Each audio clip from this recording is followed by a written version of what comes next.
Vamos a la palabra de Dios. Carta a los Efesios, capítulo 1. Carta a los Efesios, capítulo 1. Vamos a leer los versículos 3 al 7, por favor. Efesios, capítulo 1, versículos 3 al 7. Cuando lo tengan, pueden decir amén.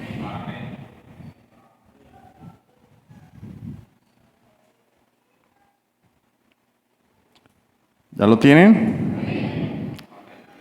Con lo de la hora no se sientan aludidos todos, sobre todo los miembros deben sentir un poco de vergüenza. Todos no, porque se requiere más compromiso de los miembros. Los demás, pues, ahí van, ¿cierto? Pero los miembros sí están cometiendo una falta en ese aspecto. Se espera más compromiso de los miembros de la congregación. Bueno, vamos a la palabra, por favor. Quise hacer esa aclaración para evitar malos entendidos futuros.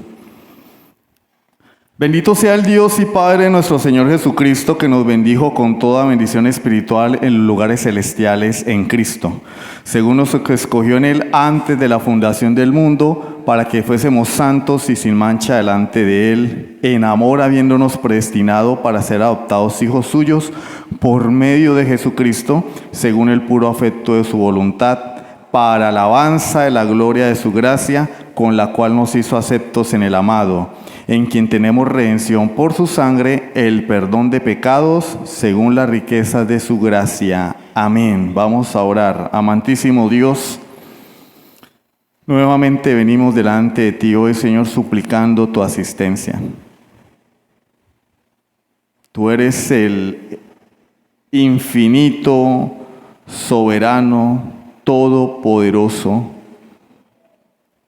ante quien tiembla la tierra, ante quien se inclinan las estrellas, ante quien aún los seres más santos y perfectos, que son los ángeles, cubren sus ojos.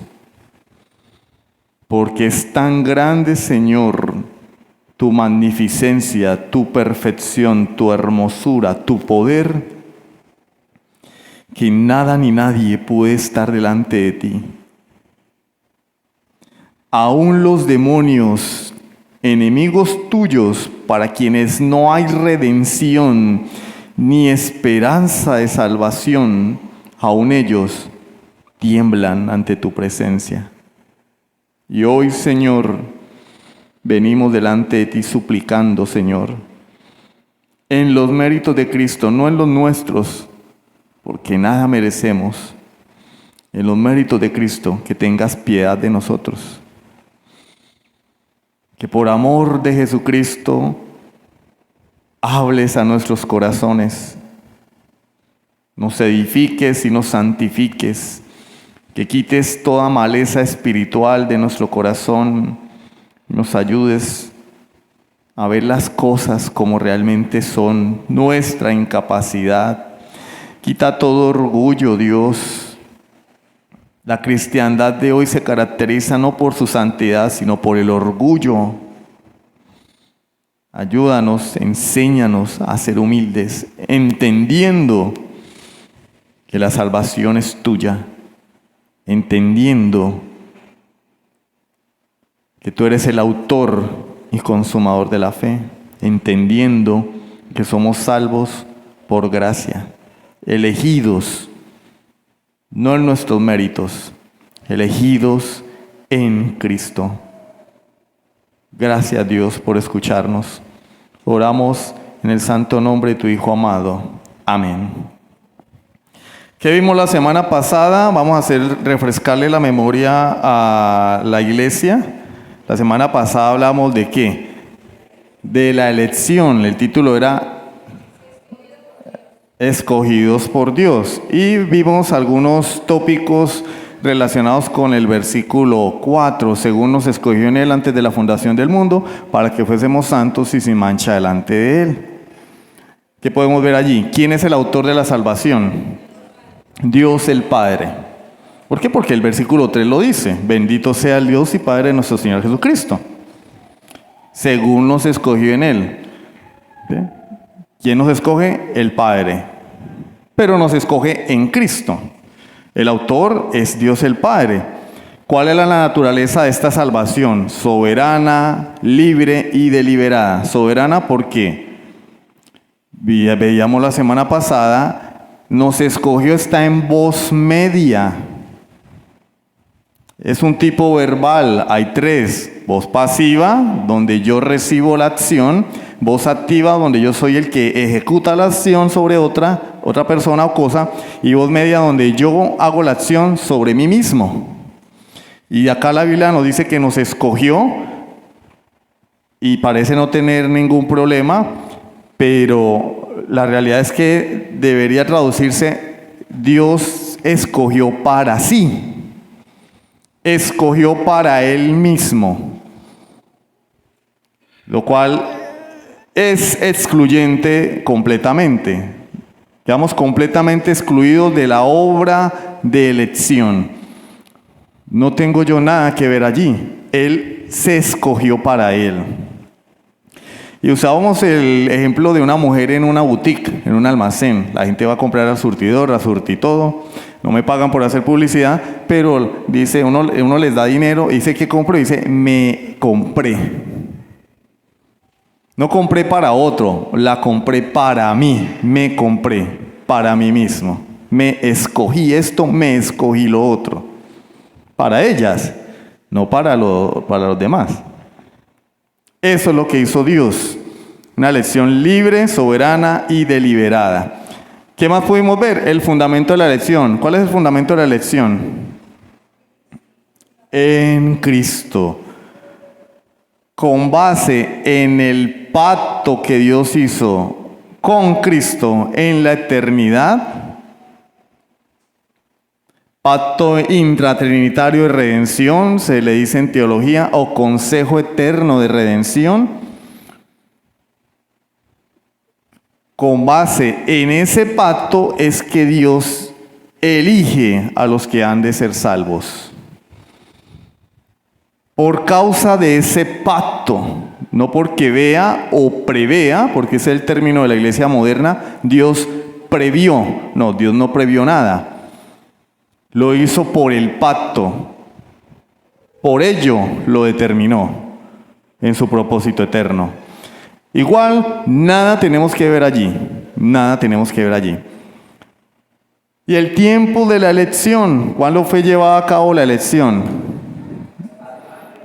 Cuando me arrepentí, cuando me predicaron el evangelio, hicieron el llamado, entre comillas, pasé al frente. No. Repetí la oración de fe. No. Antes de la fundación del mundo. Lo cual, en resumen, excluye al ser humano. Tú y yo no tuvimos nada que ver con el hecho de que Dios nos haya escogido. El problema es que estamos en medio de una civilización antropocéntrica, es decir, centrada en el hombre completamente, y la iglesia ha sido invadida por esa filosofía, y la iglesia moderna es antropocéntrica. Todo para el hombre. ¿Cómo les gusta? Le decía yo a los hermanos esta mañana, ¿cómo les gusta el culto? Corto. La predicación, cortica. De hecho, alguien me dijo: me quedé dormido en el culto. Nos gusta, lo que no nos gusta, rapidito. ¿Sí, no?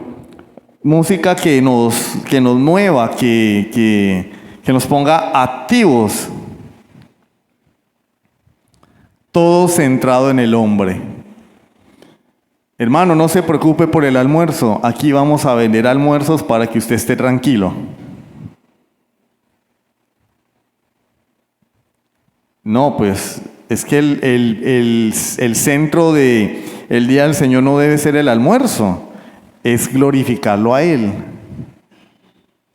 Señor, tú eres tan importante para mí que no me importa a la hora que salga de acá, porque hoy es tu día. Imagínense un cumpleañero, ¿sí? Aunque los judíos no celebraban cumpleaños, ¿no? Ya de antemano les digo eso. En tiempos de Jesús no se celebraban cumpleaños. Pero bueno. Un cumpleañero que invita a las personas a su fiesta, ¿sí? Como era en otro tiempo, ¿no? En otro tiempo se celebraban los cumpleaños y uno iba y uno llevaba regalitos si había dinero, ¿no? Y llegaba uno, la torta, los pasabocas. Hoy, no digo en todos para que nadie se ofenda, porque lamentablemente en la iglesia tenemos también generación de cristal, creyentes que se ofenden por todo. Pero hoy en día lo invito a mi fiesta de cumpleaños, ¿sí? ¿Y qué van a hacer? No, usted tiene que traer esto y esto. Pero imagínense que en una fiesta de cumpleaños, que tú eres el cumpleañero, imagínate, tú eres el cumpleañero. Invitas a tus amigos a la fiesta de cumpleaños y empiezan tus amigos, familiares y seres queridos. Bueno, ¿a qué hora se va a acabar esto? Está como largo, ¿no? Apúrele que me tengo que ir. ¿Cómo te sentirías? ¿Bien? ¿Mal? ¿Sí o no? Hombre, pero ese es tu aprecio por mí. Tú me dices que me quieres, que me estimas y te quieres ir ya. No han pasado 5 minutos y ya te quieres ir. Media hora y ya te quieres ir. No quieres compartir conmigo mi felicidad. Y la iglesia moderna, si el culto dura 1 hora y media, ya les está dando una embolia. Predicación de 1 hora, no. Yo escucho creyentes, supuestamente creyentes, que dicen, no, hermano, es que a mí a la media hora ya me da sueño. Como ustedes entenderán. Pero bueno, hay que comprender, ¿no? Pues también la edad también influye, ¿no? Hay algunas congregaciones que cuando sucede eso, los ponen a hacer aeróbicos. Pónganse en pie, alcen las manos, estírense. Bueno, esos son casos, pero comúnmente no debería ser así. Esos son casos excepcionales, ¿sí? Y hay que comprender, pero pues uno ve jóvenes cabeceando, llamándolo a uno, venga para acá, venga para acá. Todo centrado en el hombre. Completamente el hombre es el eje de la adoración a Dios hoy en día, cosa que a Dios jamás se le pasó por la cabeza que debiera ser así, porque Él es el centro de todas las cosas. Entonces, Él nos ha elegido por una sola razón, Él mismo. Esa es la elección. Excluye totalmente al hombre, lo hace a un lado, no tiene nada que ver contigo. Repito, la iglesia ha sido contaminada con el antropocentrismo, pero la Biblia no es antropocéntrica, la Biblia es cristocéntrica. El eje de toda la historia es Cristo y tú y yo somos extras. ¿Saben qué es lo que es un extra, no? Ni siquiera el actor de reparto, un extra. Un extra es el que le tocó que mientras están grabando la película, está el protagonista, los actores de reparto, y un extra es el que está por allá parado lejos, que casi ni se ve porque la cámara no lo enfoca, haciéndose el que habla por teléfono. Eso es un extra. Nadie les presta atención. Bueno, eso somos nosotros. El protagonista es Cristo y su obra de redención. ¿Quieren que les cuente una historia? ¿Quieren que les cuente una historia? ¿Un cuento? Bueno, había una vez un hombre olvidado, escondido en un rincón polvoriento del reino. Ese sitio se llamaba Lodebar, un lugar que significa sin pasto, tierra árida, sin esperanza, un lugar desértico, un lugar de muerte y oscuridad. Sus piernas estaban lisiadas, o sea, era paralítico. No era cojo, era paralítico. Su linaje estaba marcado por la caída y el pecado de su abuelo. Era nieto de un rey apóstata, el rey Saúl, el primer rey de Israel, pero un rey que defraudó a Dios. Se volvió contra Dios al perseguir a su ungido, que era el rey David. Y murió en esa condición. Consultó a los muertos, usurpó la labor del sacerdote al querer él ofrecer sacrificios a Dios. Y este hombre era descendiente de ese rey. Un linaje enemigo del rey David. Este personaje no tiene gloria, no tiene fuerza, no tiene futuro, no sirve para nada porque está lisiado. Su nombre es Mefiboset. Yo sé que ustedes han escuchado la historia de Mefiboset en los labios de Dante Gebel, pero nada más alejado de la escritura. Hoy vamos a ver en la medida de las posibilidades cuál es el verdadero propósito de la historia de Mefiboset, porque como ustedes saben, la historia de la Biblia no está puesta allí para entretenernos. No, son historias entretenidas. David mató a Goliat, tan chévere. Nosotros vamos a matar a nuestros gigantes, la pobreza, la escasez. Dios salvó a Noé y a su familia en el arca. Dios te va a salvar de todos tus problemas y dificultades. No, hermanos. El eje es Cristo. Todo habla de Cristo y esta historia nos va a hablar de Cristo y lo vamos a ver hoy.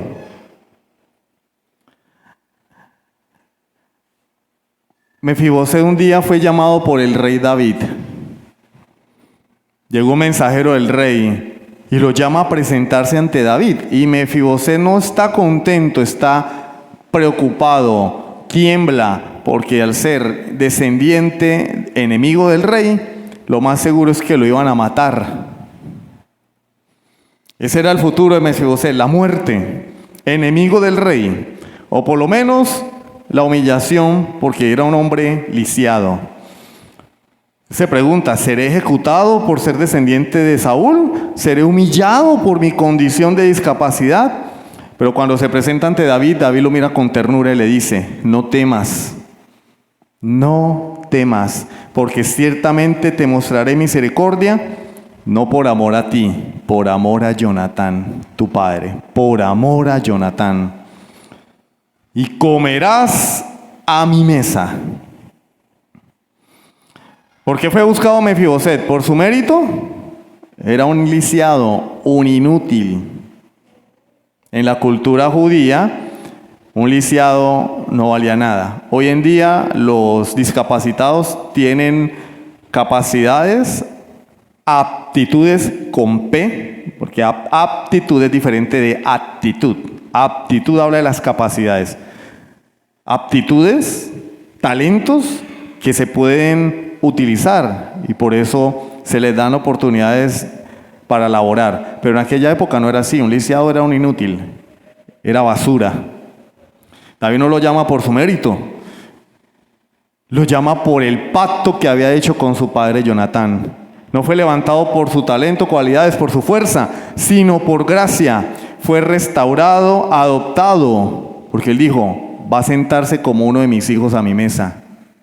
Y se sentó efectivamente a la mesa del rey. Y nosotros, bien, gracias. Venga, ¿qué vamos a almorzar hoy? ¿A dónde vamos a ir a almorzar hoy? Yo sé que a muchos les interesa ese tema del almuerzo hoy, pero lo primordial es el almuerzo espiritual. La mesa que Dios ha puesto delante de nosotros para que alimentemos nuestras almas con su palabra, porque lo dice claramente el apóstol Pedro en su primera carta. Desead como niños recién nacidos la leche espiritual no adulterada, para que por ella crezcáis para salvación. Cuando un niño está desnutrido es porque no está comiendo bien. Cuando un cristiano está débil, falto de fe, flaqueando en la vida cristiana, sin compromiso, es porque no está alimentándose con esto. Es un cristiano débil. O en su defecto, un muerto que no ha nacido de nuevo. ¿Nos llamó Dios para perdonarnos? Sí, pero no para dejarnos ahí. La obra de salvación no finaliza con el arrepentimiento y el perdón. Es solo el comienzo. El perdón no es un fin en sí mismo. Cristo no vino al mundo a morir para perdonarnos y ya. Para que fuésemos salvos del infierno y ya. Hay un propósito y lo dice el versículo 4. Para que seamos santos y sin mancha delante de Él. Santos. ¿Por qué Dios me salvó? Para que yo sea santo.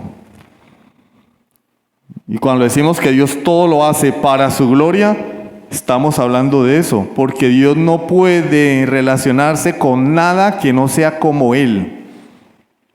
El fin de la salvación no es salvar al hombre del infierno.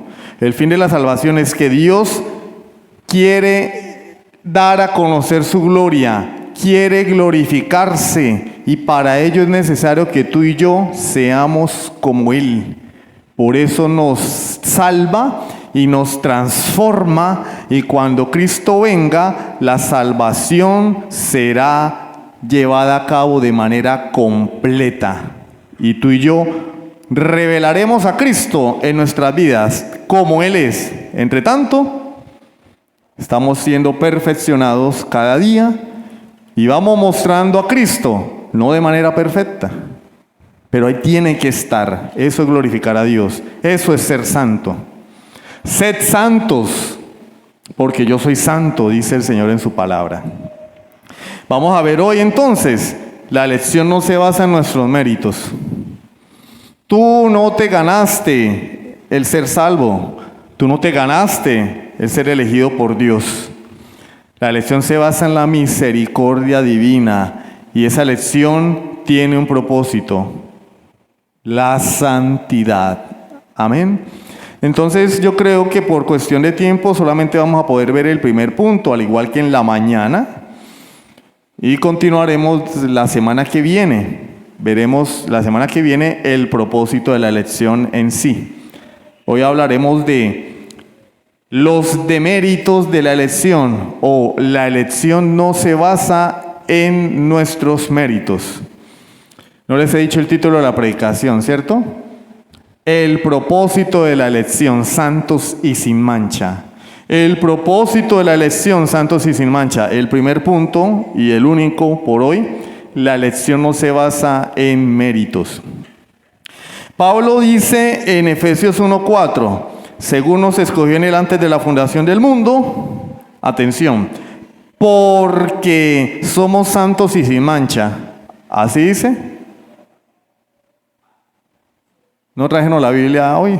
Me preocupa, estoy preocupado, no hay Biblia para que fuésemos. No dice porque somos. Él no nos escogió porque somos. No, porque nosotros no había nada que Dios deseara. Nos escogió para hacernos. Eso quiere decir que no somos ejemplo. Cuando una persona ingresa a una institución educativa, sea pregrado o posgrado, ingresa a la institución para, ¿cierto?, obtener un título. Ejemplo, yo ingreso a la universidad para ser ingeniero. ¿Eso qué implica? Que en este momento yo no soy ingeniero, porque si fuera ingeniero, ¿para qué voy a ingresar a estudiar la carrera de ingeniería? A no ser que sea otra ingeniería. Pero supongamos que es una persona que recién terminó la educación secundaria. Voy a ingresar a la universidad a estudiar arquitectura. Ah, ¿ya eres arquitecto? No, la pregunta no es inteligente. Vas a estudiar arquitectura porque no eres arquitecto. Entonces tú no entras a la universidad a estudiar arquitectura porque eres arquitecto. No, para. Quiere decir que tú en este momento no eres lo que deseas ser. Nos escogió no por ser santos, para, lo cual implica que en este momento el pecador no es santo. El hombre sin Dios no es santo. Además de todo lo que habla el consejo de Dios, Efesios 2, muerto en delitos y pecados. La doctrina de la depravación total, que a muchos les duele que se les diga que son pecadores, destituidos de la gloria de Dios, pero es lo que la Biblia enseña. Génesis 6:5, y vio Dios que la maldad del hombre era poquita en la tierra. ¿Eso es lo que dice? mucha en la tierra, y que todo designio de los pensamientos del corazón de ellos, dice, todo designio era a veces el mal. ¿Eso dice? De continuo. O sea que según la Biblia el hombre es una fábrica de maldad. Esas fábricas que todo el año están trabajando. Ejemplo, Postobón. No me pagan por hacer publicidad. Postobón. Y Postobón todo el tiempo está ¿qué? Envasando. Taca, taca, taca, día y noche. Envasando, envasando, fabricando continuamente. El hombre es una fábrica de pecado. Eso es lo que dice la Biblia del hombre. Entonces Dios no nos pudo haber escogido por ser santos, sino para ser santos. Lo cual quiere decir que no hubo ninguna condición para la elección. Dios elige incondicionalmente. Por eso se llama la doctrina de la elección incondicional de Dios. No hay nada en ti que mueva a Dios a elegirte, que decante a Dios a tu favor. No hay nada. Bueno, si hay algo: maldad, pecado, podredumbre. Eso es lo que dice la Biblia. Entonces Dios no ve méritos, hermanos. En la eternidad, si Dios hubiera podido haber visto algo, que les aseguro que no lo vio, porque Dios no puede aprender nada nuevo, porque Él es perfecto. Si Él hubiera podido haber visto, previsto algo en la eternidad, hubiera visto es pecado, maldad. Hubiera tenido razones, no para elegirnos, sino para destruirnos. De manera que la elección es la raíz de la salvación, no el fruto. Es la raíz de la santificación, no el fruto de la santificación. Nos elige para que seamos santos y sin mancha. Y vamos a utilizar la ilustración de Mefiboset, porque para algo seré yo, la historia de Mefiboset. Vamos a hablar de Mefiboset. ¿Qué paralelos hay entre Mefiboset y nosotros, los creyentes? Los que alguna vez estuvimos muertos en delitos y pecados, los que alguna vez éramos enemigos de Dios. Vamos a ver unos paralelos. En primer lugar, segundo libro de Samuel capítulo 4, versículo 4, anótenlo. Cuando David extendió sus dominios y se afirmó en el trono, la nodriza de Mefiboset salió huyendo. Repito, ¿por qué huyó? Porque Mefiboset era un enemigo del reino. Era descendiente de un rey apóstata que cuando se ungió David por rey, usurpó el trono a la fuerza, persiguió al rey elegido. Era familiar de un hijo de Saúl, Isboset, que usurpó el trono por varios años, cuando David ya había sido establecido por rey sobre Judá. En Judá, perdón, porque él había sido ordenado rey en toda Israel, pero solamente Judá le siguió. Ustedes han leído la historia, los que hacen el devocional diario. Cómo Abner puso a Isboset por rey, conspirando contra David, que había sido nombrado rey por Dios. Entonces Mefiboset era enemigo del rey, así él no lo quisiera, era enemigo del rey. ¿Y su futuro cuál era? Morir. Su nodriza huye, y cuando ella tropieza, el niño cae y se lesiona ambos pies. Una lesión permanente, porque en aquella época no había ciencia médica como hoy. No había fisioterapia, etcétera, etcétera, etcétera. Y así se quedó el niño, lisiado, y así creció, lisiado. Y nosotros, ¿cómo estábamos? ¿O cómo está el pecador hoy? Espiritualmente incapacitado. Mefiboset no podía levantarse, no podía atenderse, no podía valerse por sí mismo, y el hombre pecador está muerto en delitos y pecados. No solamente está peor que Mefiboset, porque Mefiboset por lo menos podía hablar. Si hubiera que cepillarse los dientes, podría habérselo cepillado y podía comer, pero el pecador está muerto totalmente. Muerto espiritualmente, sin poder acercarse a Dios. Efesios 2:1 lo dice. Él os dio vida a vosotros cuando estábamos agonizando, cuando estábamos enfermitos, muertos. Algunos creyentes hoy ven las salvaciones como eso. No, es que yo no era tan malo. A mí lo único que me faltaba era arrepentirme.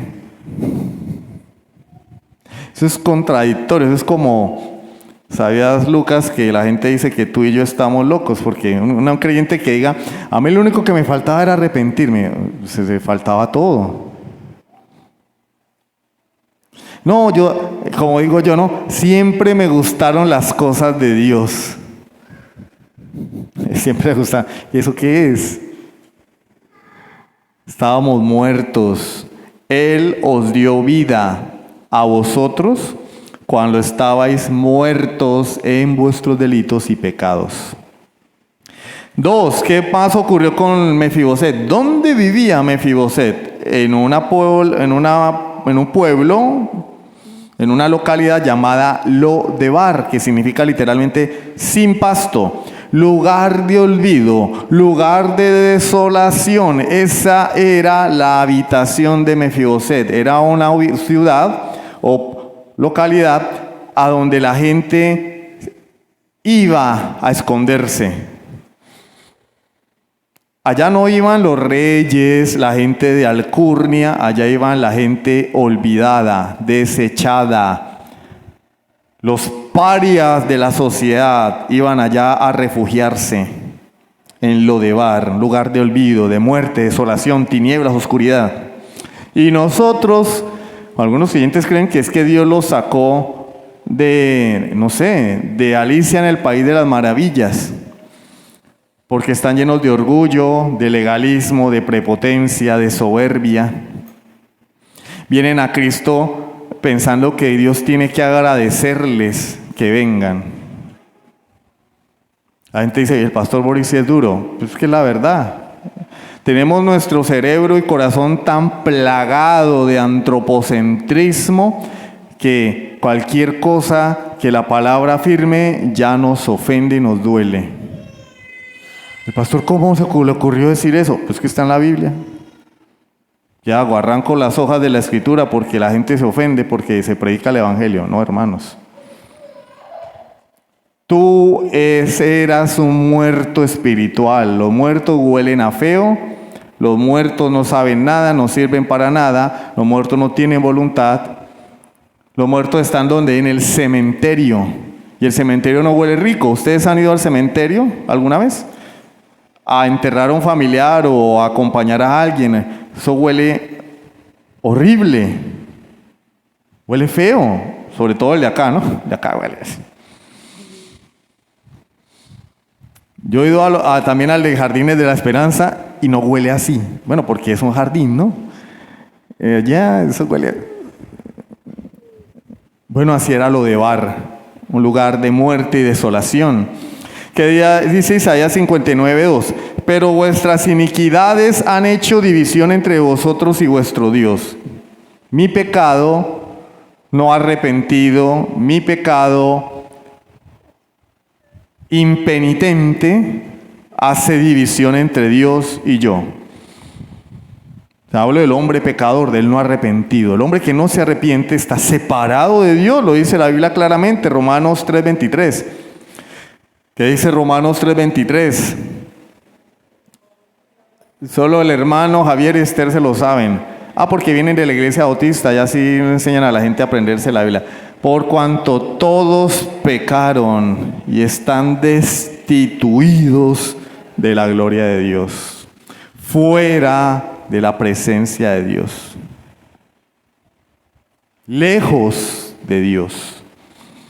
Y Isaías dice, vuestras iniquidades han hecho división entre vosotros y vuestro Dios, y vuestros pecados han hecho ocultar de vosotros su rostro para no oír. No le digan a un incrédulo que ore para que Dios le quite el vicio, le quite el alcohol o le devuelva a la mujer. no es correcto, porque Dios no lo va a escuchar.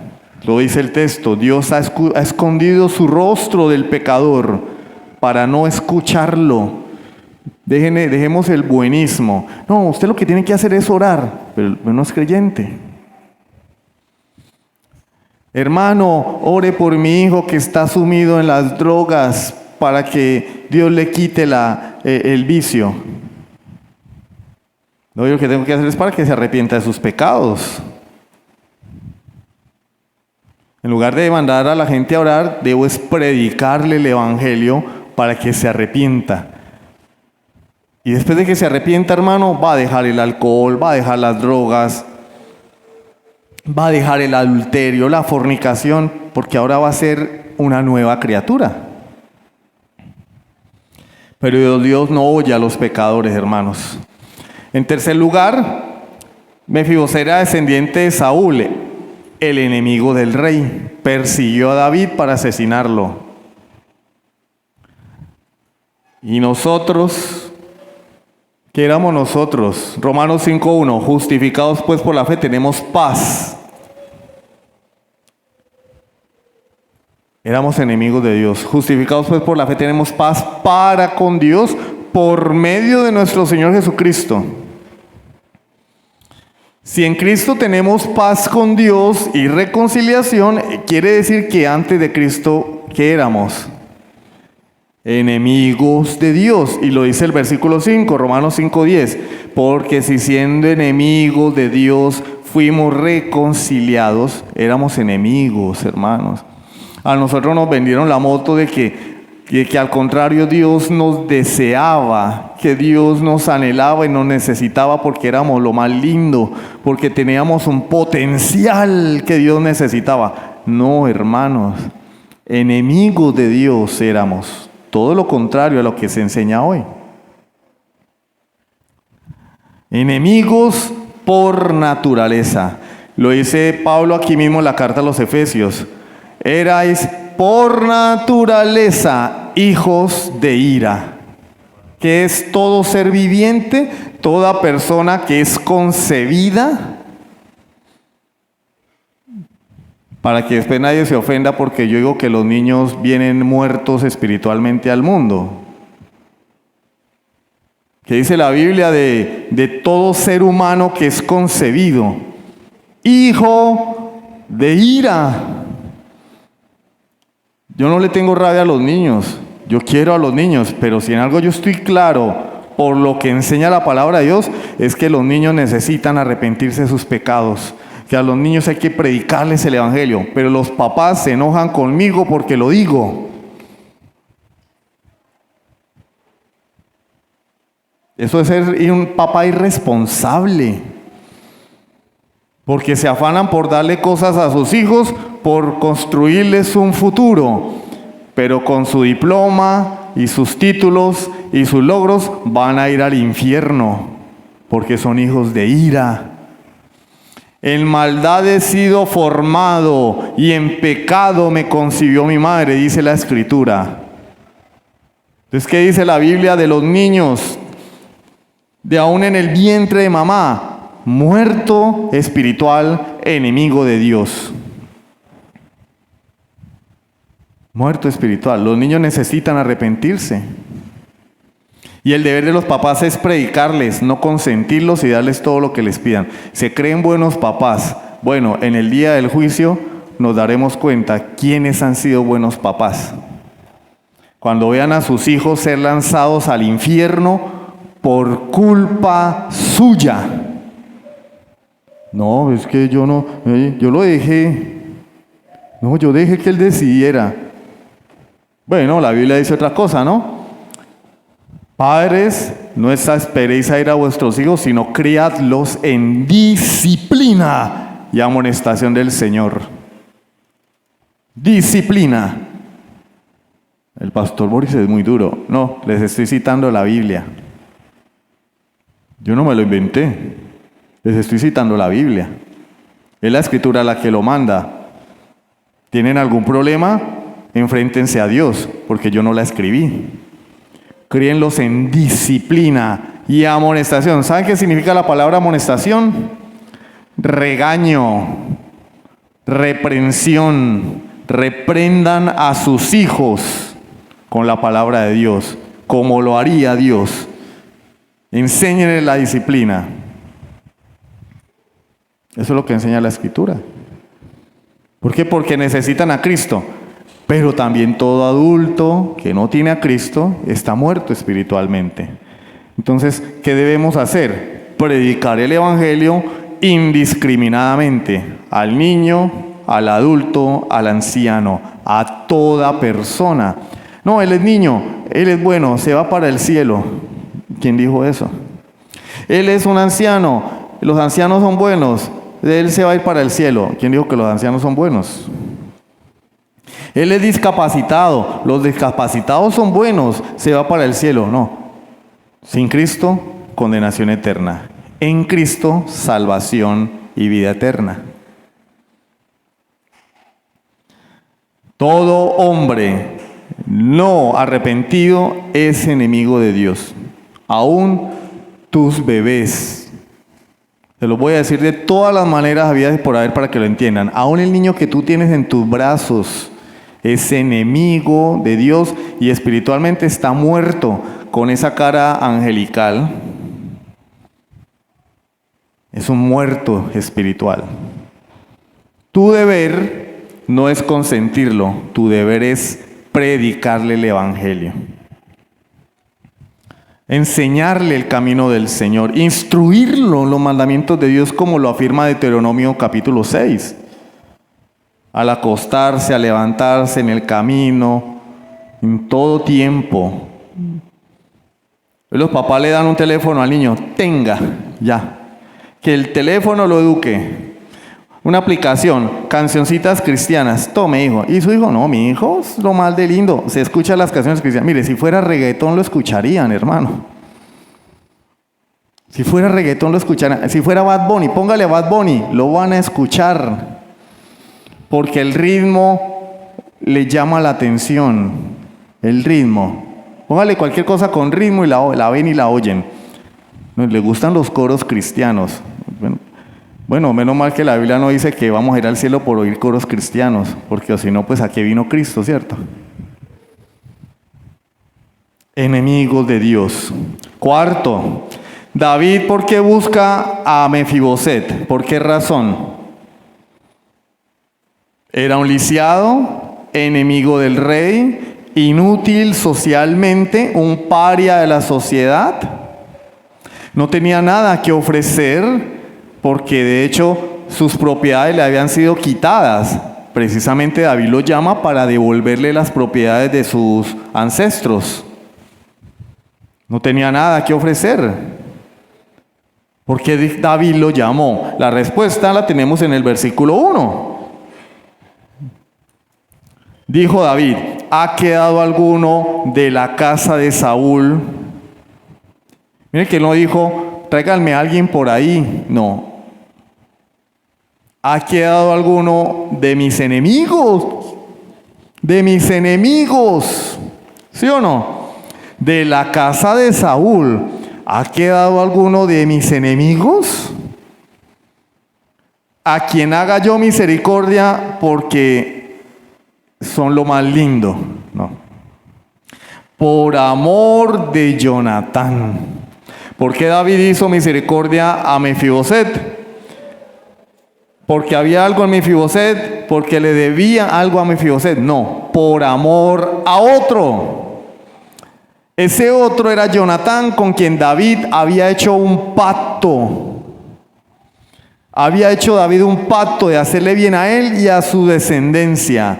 David había hecho un pacto con Jonatán de bendecir a su descendencia. No bendijo a Mefiboset por Mefiboset, lo bendijo por el pacto con Jonatán. ¿Y nosotros? ¿Y nosotros? ¿Por qué nos llamó Dios? ¿Por qué nos escogió? ¿Por qué nos fue predicado el Evangelio? ¿Por qué obró en nosotros con una gracia irresistible a través del Espíritu Santo y nos trajo a Cristo? ¿Por qué? como Mefiboset no tenía nada que ofrecer, ni nada llamativo a los ojos de David, tú y yo no teníamos nada delante de Dios, muertos oliendo a feo delante de un Dios santo. ¿Por qué nos llamó Dios? Primero, porque nos eligió por el pacto que Dios hizo en la eternidad con su unigénito Hijo. Que ya lo mencioné. Consejo eterno de redención, pacto intratrinitario de redención, donde Dios le dijo a su Hijo Jesucristo: tengo un pueblo y te lo voy a dar, pero tú vas a comprarlo con tu sangre. Hizo un pacto de salvar a ese pueblo por Cristo. Y por eso nos escogió en Cristo.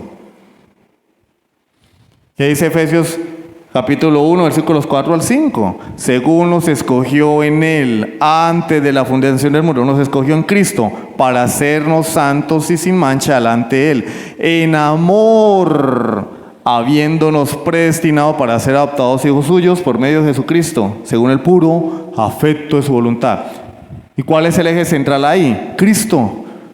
Nos bendice con toda bendición espiritual en los lugares celestiales en Cristo. Versículo 3. Versículo 4. Nos escoge en Cristo. Versículo 5. Nos adopta por medio de Jesucristo. El eje es Cristo. El pacto que Dios hizo con Cristo. Nos eligió por amor a su Hijo. De igual manera que David llamó a Mefiboset por amor a Jonatán. Eso no tiene nada que ver contigo. Y esto lo que tiene que producir en nosotros es un sentimiento de gratitud, hermanos. Un sentimiento de gratitud.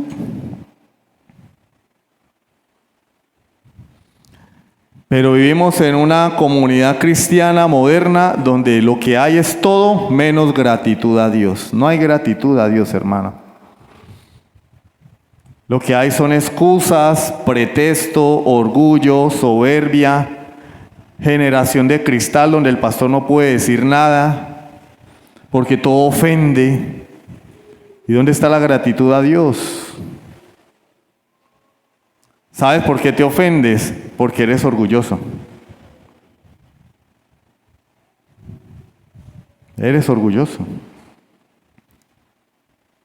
Yo les apuesto que si a un condenado a cadena perpetua o a la silla eléctrica le perdonan la vida, le perdonan la condena y el juez le dice: te perdono, pero quiero que hagas algo por mí, ese ex convicto va a decir: lo que sea,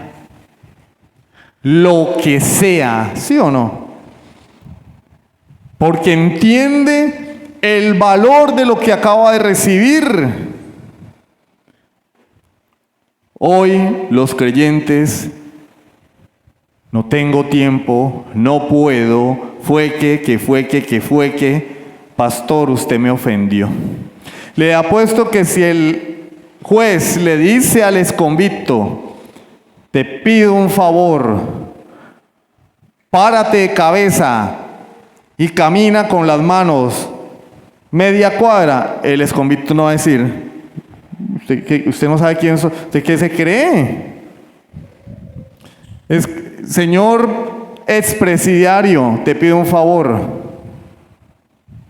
Mañana vamos a hacer una reunión para felicitar a los expresidiarios que son perdonados. 8 en punto, por favor, ven. Les aseguro que está ahí en primera fila. Hoy los creyentes: no tengo tiempo, no puedo, fue que. No hemos comprendido, hermanos, y se los digo con todo el amor del mundo, no hemos comprendido lo que Cristo ha hecho por nosotros. Y es triste. Es triste que la iglesia hoy se autoperciba merecedora del favor de Dios. Y seguimos con la actitud de Pastor, es que usted debería agradecer. Yo no, porque yo no soy el que murió por la iglesia. La actitud es hacia Cristo. Dios debería agradecerme que estoy aquí. Hermano, ¿por qué no viniste al culto? Se molestan. No han entendido que es un deber de la iglesia congregarse. No hemos comprendido, hermanos, lo que Cristo ha hecho por nosotros. Para lo demás sí hay tiempo. Para todo lo demás hay tiempo. Hay dinero, hay fuerza, no hay sueño. Para Cristo no hay nada. Las migajas del tiempo, migajas de atención, migajas de cariño, migajas. No, hermanos, tú no tienes ningún mérito delante de Dios y Dios no te debe nada. Te eligió. Si tú eres salvo, es porque Él te escogió. Pero no te escogió por ti, te escogió por Cristo. Por amor, por fidelidad con su pacto, el cual hizo con su Hijo amado. No es por ti. Tú y yo, ¿qué merecemos? El infierno y la condenación eterna, porque somos culpables del pecado. Somos culpables, enemigos de Dios, éramos enemigos de Dios.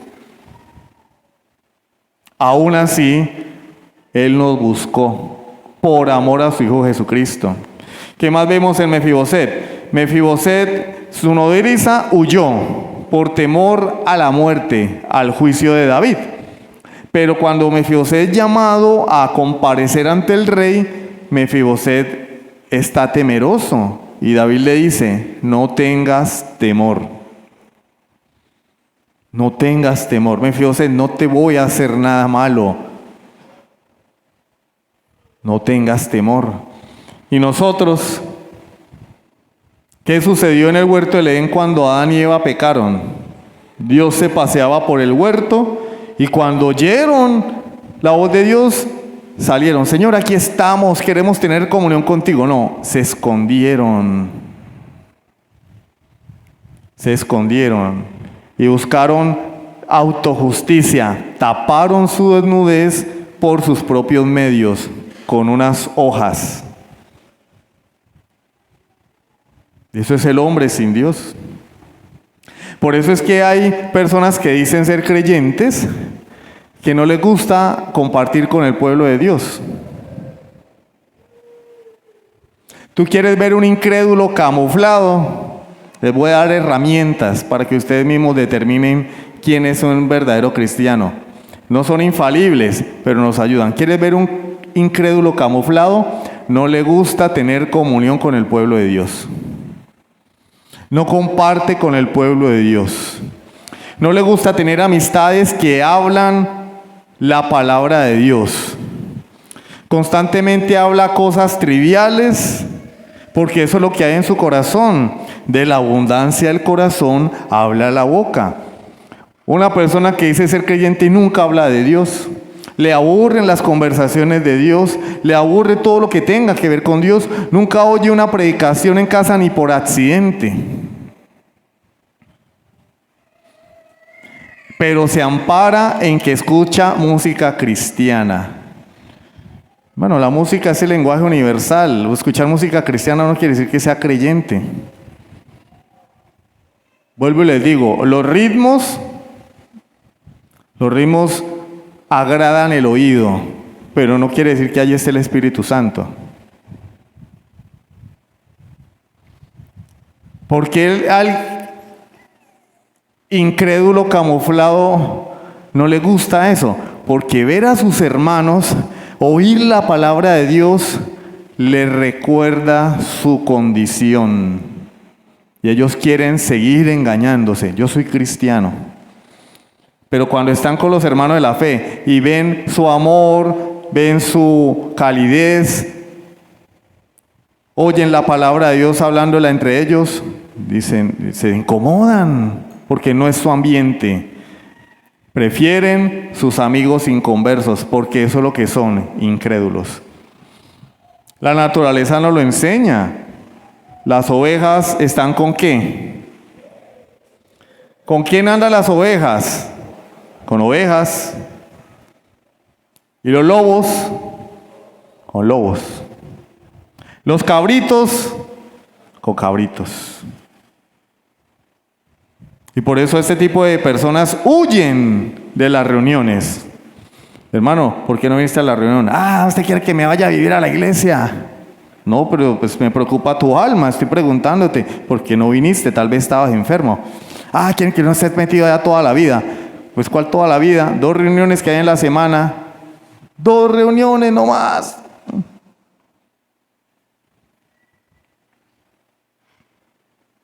Mefiboset huyó de Dios, huyó del rey. Adán y Eva huyeron de Dios y tú y yo estábamos escondiéndonos del juicio de Dios hasta que Cristo obró en nuestros corazones.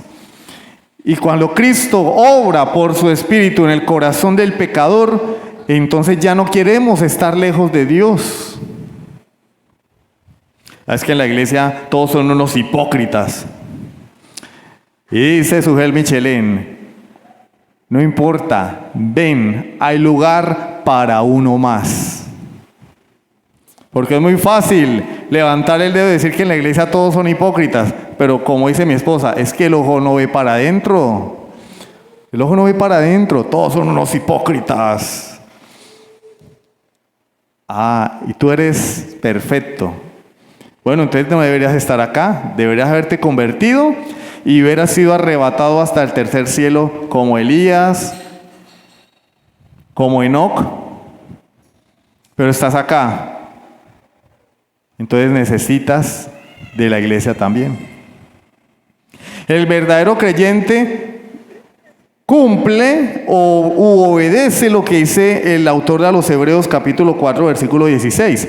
Acerquémonos pues confiadamente. Yo ya no tengo que tener miedo de la presencia de Dios, porque ahora soy su hijo por la obra de Cristo. Me acerco confiadamente al trono de la gracia. Ya no huyo de la presencia de Dios. ¿Para qué? Para alcanzar misericordia y hallar gracia para el oportuno socorro. Para que Dios me asista por su gracia para poder vivir esta vida que no es fácil. Porque si te dijeron que ser creyente era un cuento de hadas, te engañaron y te estafaron. Ser creyente no es fácil. Miren a Jesús. ¿Ustedes creen que Jesús la tuvo fácil? Y él dijo, el discípulo no es mayor que su maestro. Primera carta de Juan, el que dice que permanece en él, ¿qué dice? Debe andar como el mundo anda, como él anduvo. Él es el maestro, nosotros los discípulos seguimos los pasos del maestro. Si a él lo aborrecieron, en el Evangelio de Juan lo dijo, a vosotros también os van a aborrecer. Ser creyente no es fácil, hermanos. No venimos a un parque de diversiones. Tan pronto el pecador se arrepiente, entra en guerra. Entra en guerra con el mundo, con el pecado, con Satanás. Y los creyentes creen que ser cristiano es solo venir el domingo a la iglesia. No, yo ya fui a culto. Y la sacan el estadio. Yo ya fui a culto. ¿En serio? O sea que Cristo murió en la cruz del Calvario para comprarte 1 hora y media semanal de tu valioso tiempo. O sea, la sangre de Cristo derramada en la cruz solo alcanza para una miserable 1 hora y media de tu valioso y hermoso tiempo. Y enseguida no presta atención a la predicación y te quedas dormido. O sea, para eso murió Cristo. Hasta donde yo sé, según la Biblia, Cristo nos compró con su sangre. Quiere decir que Él ahora es el dueño, el Señor. No el mendigo de 1 hora y media semanal de mi valioso y hermoso tiempo. No, hermanos, El creyente ahora anhela ir al trono, porque se abrió el camino, ya el pecado no obstruye la entrada, ahora deseamos estar con Dios. Siguiente, 1, 2, 3, 4, 5, 6. Mefiboset se sienta a la mesa del rey. Miren, vivía como un indigente.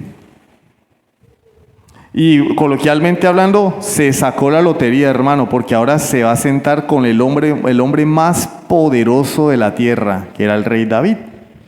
Israel nunca llegó a ser tan próspera como el del reinado de David y de Salomón. Fue el clímax de la nación de Israel como potencia. Los enemigos temían al rey David, temían a Salomón. Ustedes lo han leído. Venían de todas partes del mundo a oír la sabiduría de Salomón. Traían regalos al rey Salomón. Bueno, en esa mesa se iba a sentar un indigente pordiosero, inútil como Mefiboset. Se sacó la lotería el hombre. Pero no es azar, es la elección del rey. Nosotros, ¿cómo se sentó Mefiboset a la mesa de David? ¿Cómo se sentó? ¿Como un oficial? ¿Como un general? Te voy a nombrar general porque veo en ti mucha fortaleza, habilidades físicas para el combate. Veo en ti una destreza mental que tú vas a ser el estratega militar del reino. No. Lo sentó como hijo, como su hijo, como heredero. No era nadie, enemigo, pordiosero, indigente, inútil. Y David le dice, de ahora en adelante vas a ser mi hijo. Lo adoptó. Y nosotros somos adoptados, Efesios 1:5. En amor habiéndonos predestinado para ser adoptados, hijos suyos por medio de Jesucristo. Pero tú no tienes nada que ver allí, porque todo fue hecho según el puro afecto de su voluntad. Tú no tienes nada que ver allí. Pero somos sus hijos, hermano, y el creyente debería estar contento. Hermano, la vida es difícil, pero soy hijo de Dios. La vida es dura, pero soy hijo de Dios. Tengo vida eterna. Si me muero, estaré con mi Padre por toda la eternidad. Los clientes dicen, ay, no me quiero morir, no me quiero morir. En la cuarentena, el COVID, ay, no me quiero morir, no me quiero morir. Yo, bueno, imagínense a Pablo diciendo eso, yo no me quiero morir.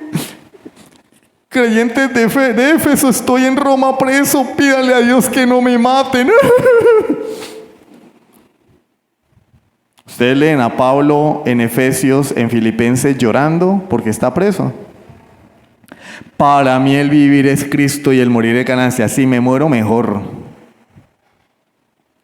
Si me muero, gloria a Dios. Es más, yo me quiero morir. Estar con Dios por toda la eternidad. Así decía Pablo y así deberíamos ser todos los creyentes. Señor, esta vida la voy a vivir para ti, pero si tú quieres quitarme la vida, amén, voy a descansar y estaré contigo para siempre. Los creyentes hoy no quieren morirse, no quieren ir a la presencia de Dios, y uno dice, pero ¿qué pasa ahí? Y mis planes, mis sueños, yo no trabajé toda la vida para morirme. Yo no estudié 5 años en una universidad para morirme. Pues a eso vinimos al mundo, a servirle a Dios y a morirnos y estar con Él por toda la eternidad.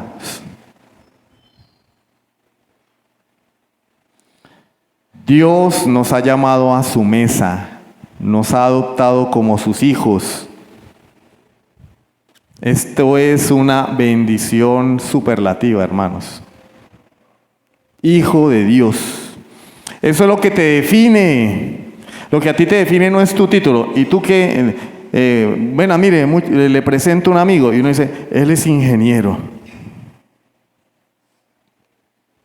Por favor, levántense, vamos a presentarnos todos. Mi nombre es fulano de tal, yo soy ingeniero, yo tengo esto, tengo estudios aquí y allá y soy de la familia tal. No, eso no es lo que te define. soy hijo de Dios, soy cristiano. Eso es lo que te define. El Señor que hace que el sol salga todos los días es mi Padre. Es mi Padre. Y cuando yo me arrodillo y le hablo, Él me escucha. Cuando yo leo este libro, Él me habla. Ese es mi Padre. Ustedes miran el firmamento en la noche, eso lo hizo Dios.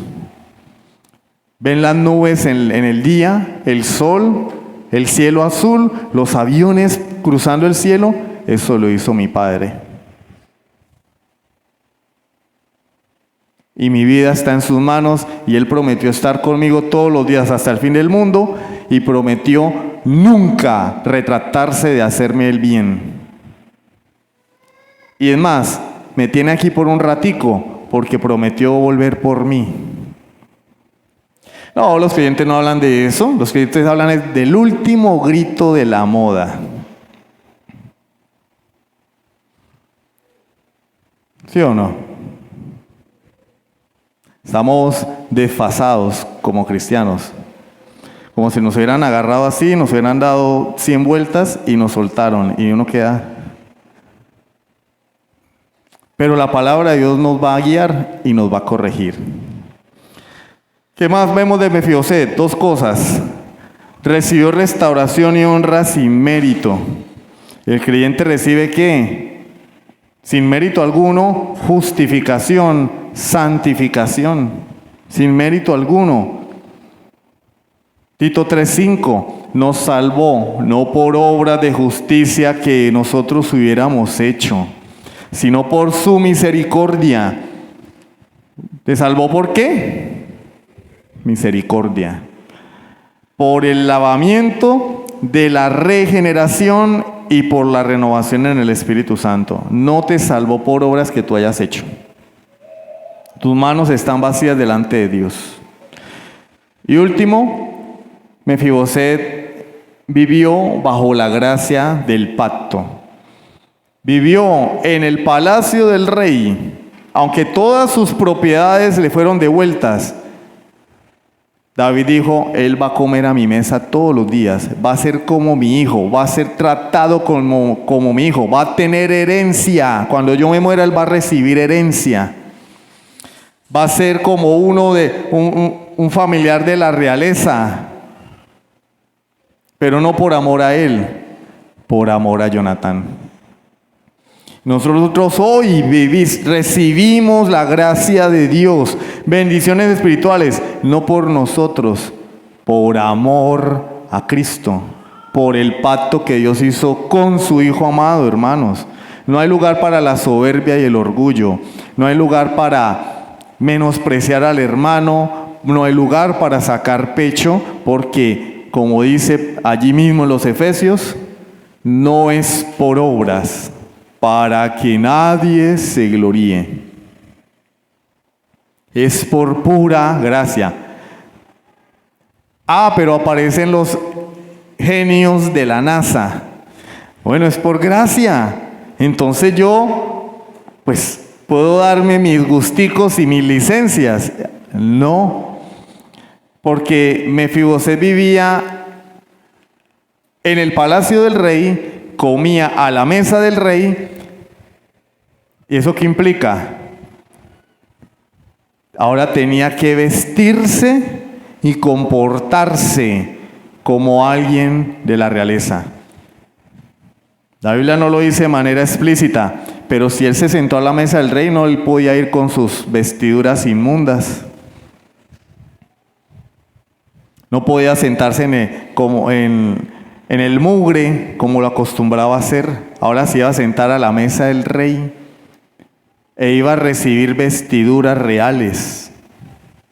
Y la palabra de Dios dice que todos los creyentes tienen vestiduras blancas delante de Dios.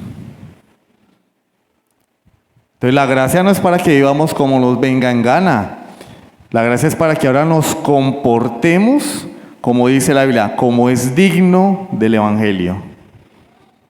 No es la gracia barata que predican algunos, es la gracia que compromete, porque ya no somos muertos indigentes, ahora somos hijos del Rey de Reyes y Señor de Señores. Y Él espera que sus hijos estén a la altura, que revelen su gloria, que reflejen sus atributos, que vivan, como vamos a ver la semana entrante, santos y sin mancha delante de Él. Amén. Vamos a orar.